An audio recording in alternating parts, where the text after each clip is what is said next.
They're locking down the area. Good luck trying to lock out someone wielding an Alyx. The emergence from the zoo gave us an opportunity to present players with a dramatic vista and to show them how much progress they had made in the journey to the vault. This is challenging because the vault's position in the world was already determined to be above the parking garage, which the player would reach at the end of the map. But placing the vault correctly in support of that location left the vault looking too distant to create the dramatic view we wanted here. We also intended to portray the cutting of the vault's power cables by the water guns at this point, but having this take place at such a distant location was unclear and confused playtesters. The solution was to move everything closer. The vault looked more imposing looming above the player, and the effects of the Vortigund's cable-cutting efforts were much clearer. All we needed then was a conceit to justify the two vault locations. The location here at the start of the map, and the eventual location at the end of the map. Around this same phase of development, we were in the process of defining exactly how the player would bring down the vault, and our solution to that problem also helped justify the two vault locations. Tractor beams are a familiar cliché in science fiction and often share a common visual style of an enveloping force field emitted net-like from a single point. Using a tractor beam as a combined failsafe device to catch the vault served us well here. It allowed us to prevent Alyx from being crushed by the vault dropped out of the sky when the Vortigunts cut the final power cable, and it gave us a satisfactory mechanism for moving the vault to the location we need it to be at the end of the map. Throughout the map, the beam itself also serves as a beacon, ensuring that the players are always able to recognise their new goal, the tractor beam control station.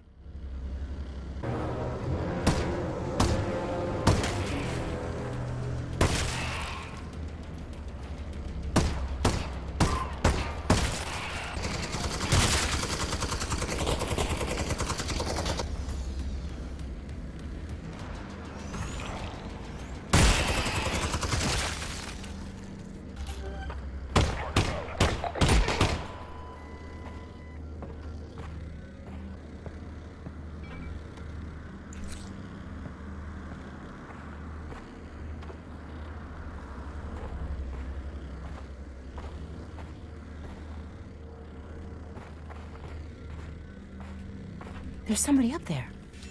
That's not Combine. Maybe a scavenger? Be careful.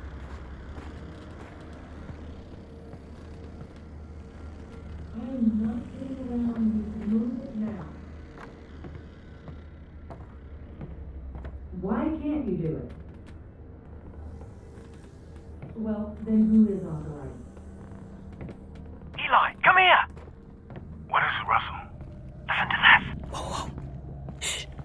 Okay, well, go get them.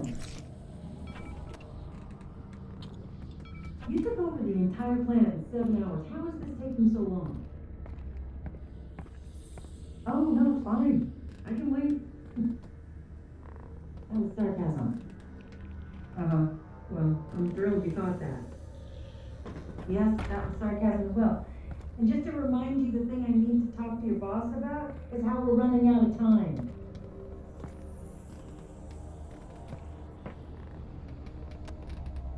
The final twist of the game presented quite a few storytelling challenges for the writers. The game is long, much longer than a movie, and the surprise reveal of the G-Man at the end felt almost impossible to sustain over the entire experience. Everyone on the team assumed that through basic deduction, most players are going to figure it out along the way. So the solution, like in most good stories, was to just add more stuff, more details, more questions, and more nooks and crannies to the plot. The writers quickly realized that there was one big distracting name, Gordon Freeman, that would pull the players' attention away from any theories they may be cooking up on their own.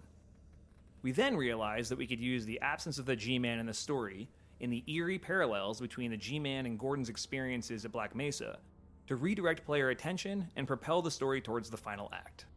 If the player thought they had uncovered a new mission, to save Gordon Freeman from stasis, then the twist at the end could be secure. To pull it off, the writers created a new, mysterious character, a scientist collaborating with the Combine. This addition came late in the project, so the writers relied on another tried-and-true tact. Base the character on an actor we're fond of, and then do our absolute best to cast and record with that person. The chosen actor had struck a particular tone with the writers. She has an easy, in-command confidence, and a smooth southern Missouri drawl. This not only sets her apart from the other characters in the Half-Life universe, but makes the character easy to hear on the page. which is incredibly important when time is short at the end of the project. And once she was in the studio, her pitch-perfect performance assured us that we'd made the correct decision. Of course, then the scene still had to be built. Level designers figured out what existing chunk of level track could be bumped out to fit the scene. The area we chose previously held some barnacles and a few light puzzle elements, which the designers weren't upset to lose.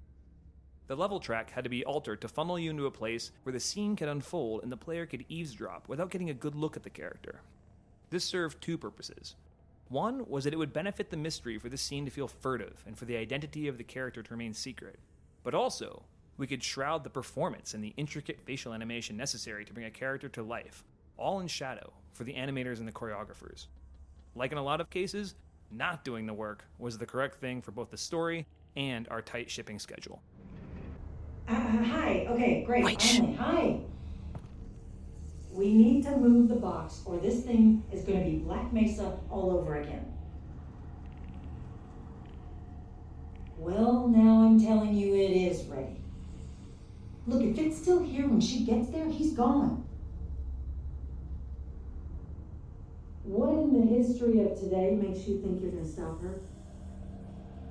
Look, this guy we've got in there survived Black Mesa. He raised holy hell and then just disappeared. We finally caught him and you're just going to let him go again? Move the box.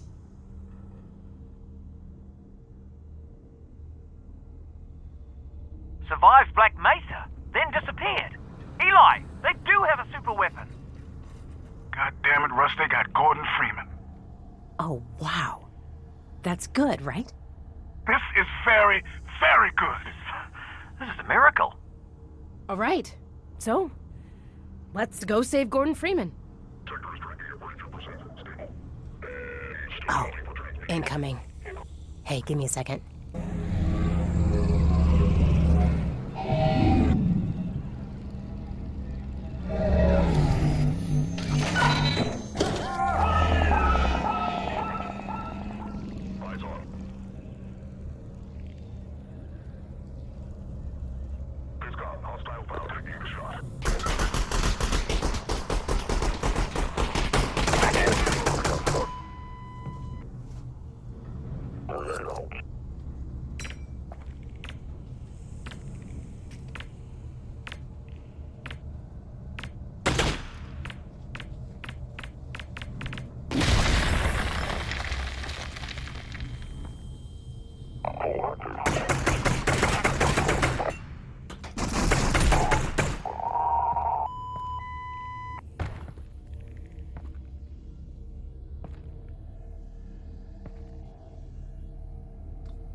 Okay, so the plan is to get to that control room and get Gordon. I'll be honest, people talk about him a lot, but I always just assumed he was dead. Me too. Hey, Dad? Are you there? Yeah, what's up, Alyx? If Gordon survived Black Mesa, where's he been? I don't know, but I bet it's a hell of a story.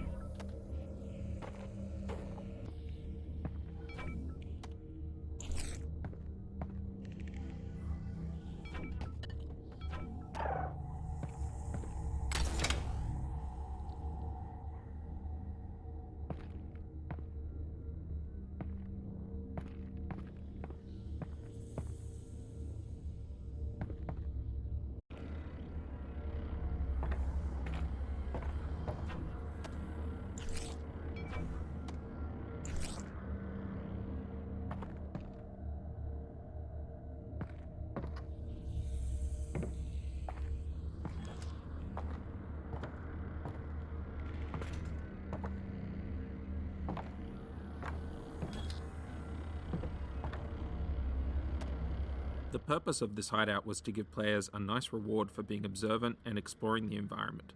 We wanted to highlight the story of scavengers living behind the quarantine wall, what their lives might look like, and why they might choose to live there. The person who lived here was referred to internally as the Combine Killer, imagined as a person with a grudge against the Combine who has chosen to eke out a living in the quarantine zone, spending their time exacting revenge on unsuspecting Combine patrols, perhaps eventually joining the organized resistance movement portrayed in Half-Life 2.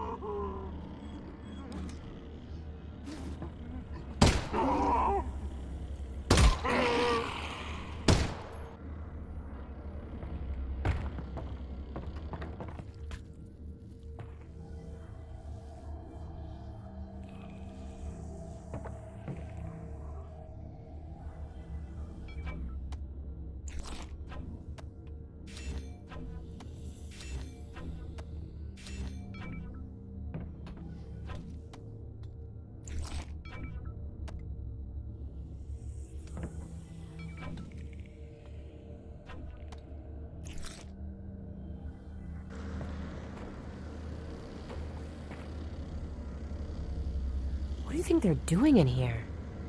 Looks like they're milking the leggies.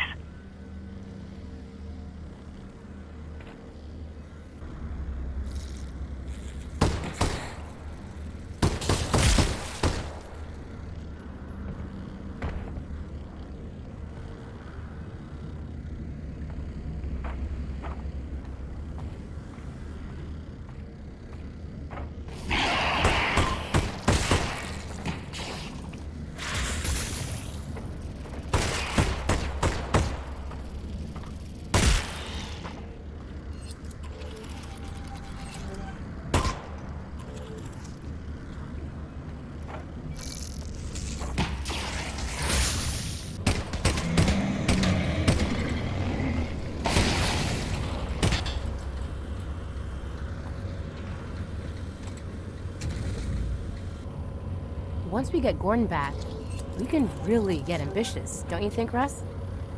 Maybe we could take down the Citadel. Well, he saved humanity once. I'm willing to bet he can do it again. And this time he won't have to do it alone.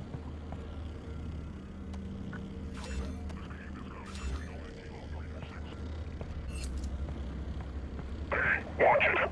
I don't want to get any of this crap on me. Survival mark deployed.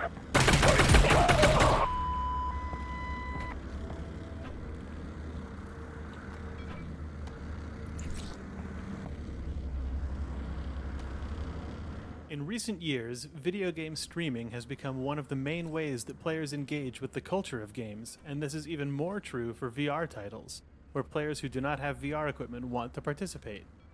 To address this audience, we created a spectator HUD, which displays the VR player's health, ammunition, resin, and the contents of their wrist pockets. This information is overlaid on the 3D scene in the desktop window, and lets viewers track the state of the player's resources, without having to rely on the player to look at their wrist or open up a menu. The Spectator HUD started off as a tool used by the development team to display resources, as well as the state of controller buttons and other diagnostic information.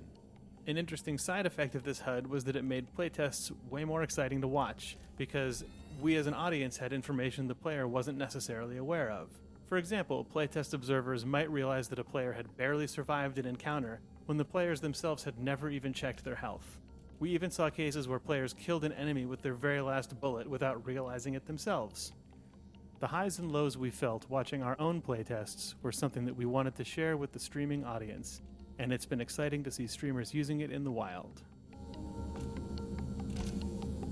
Fuck you! Piece of shit! Fucking asshole, Paul! This is the worst fucking puzzle type ever! It's fucking cheating all the time! Can't even fucking reliably fucking pass it.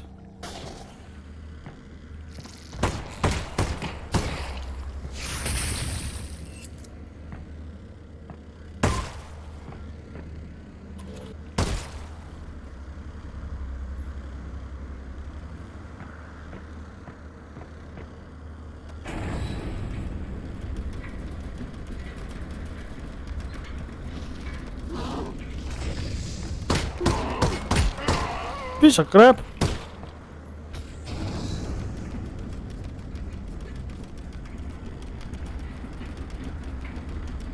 Russ, what do you think they're doing to Gordon Freeman in there? That's a good question. Are they, sucking his brain out? I think they're gonna move him off-world. Well, either way, let's not find out. I'll get there before it happens.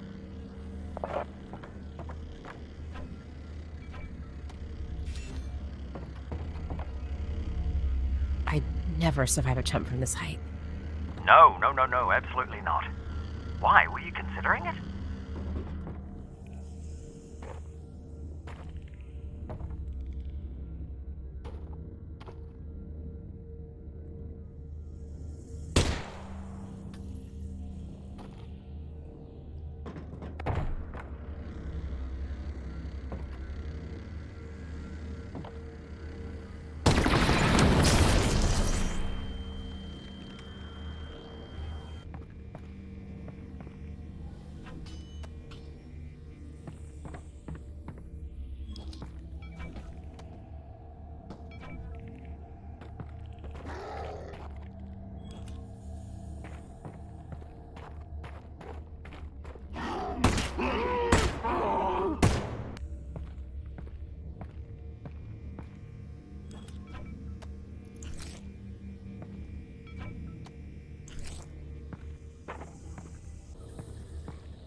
Russ, what's the deal with the crowbar?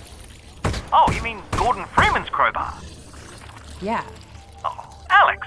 He fought his way out of Black Mesa with nothing but that crowbar. No way. It's true. Well, it's true that that's what they say. You know, nobody knows for sure. Well, when I get him out, let's give him a gun.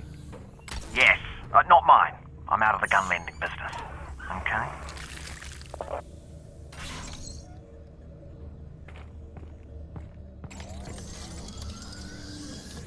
Okay, let's upgrade this shit a little bit.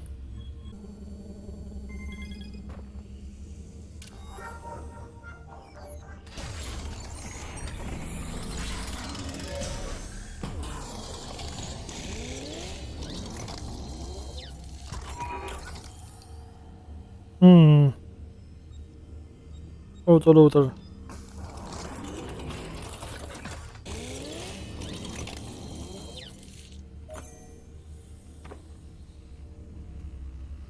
The Combine do know how to upgrade a gun. I'll give them that.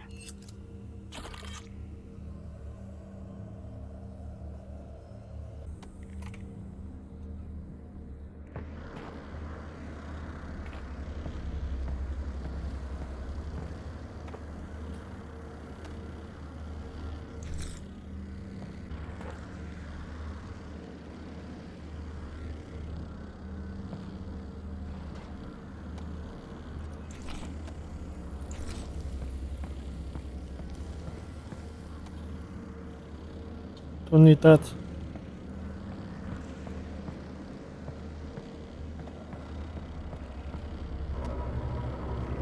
Creating a climactic battle that capped off the antlion combat proved to be a challenging design problem. We wanted to create a sustained combat experience that was substantial enough to challenge players who had refined their skills against the antlions.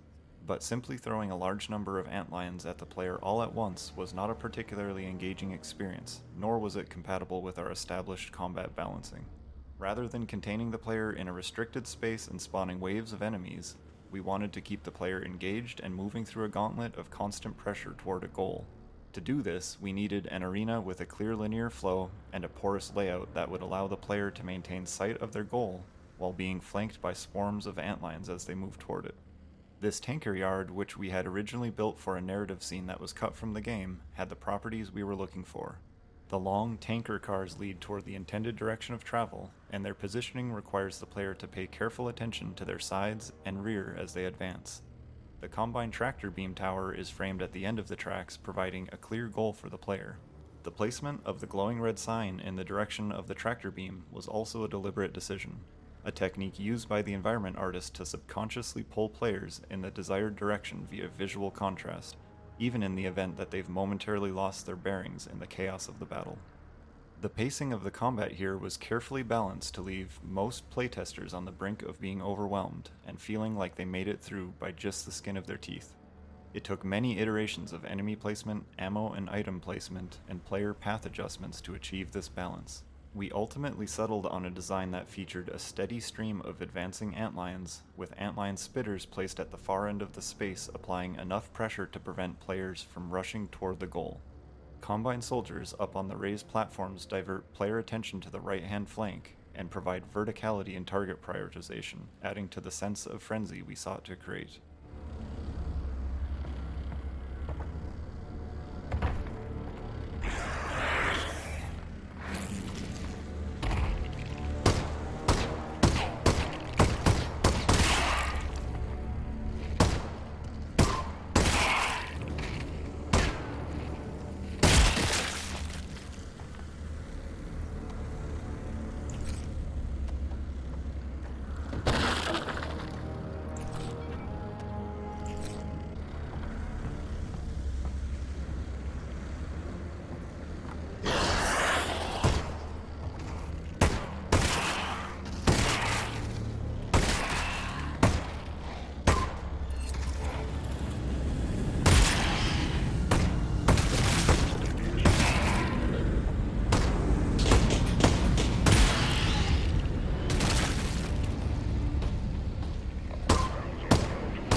last one.